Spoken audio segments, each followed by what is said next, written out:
1 acre शेत नांगरणीला खर्च किती येईल? बघा, 1 गुंठा बरोबर किती? 1500 रुपये. ठीक आहे. तसंच 1 एकर म्हणजे किती गुंठे होतात? एका एकरमध्ये 40 गुंठे असतात. तर 40 गुंठे बरोबर किती? याचा तिरपा गुणाकार करायचा. 1 गुणिला x बरोबर 1500 गुणिला 40. ठीक आहे. हा एक्सच राहतो. म्हणजे 15 चोक 60, 1 2 3 उरले ते 3 0. x बरोबर 15 चोक 60 हजार. 1 2 3 शून्य देऊन द्यायचे 60,000. तर मग 1 एकर शेत नांगरणीला 60,000 रुपये खर्च येईल. हा झाला. एवढं सोपी प्रश्न आहे.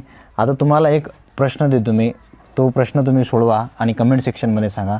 जर 2 एकर शेत 80,000 मध्ये नांगरून होतं तर 20 गुंठे शेत नांगरायला किती रुपये लागतील?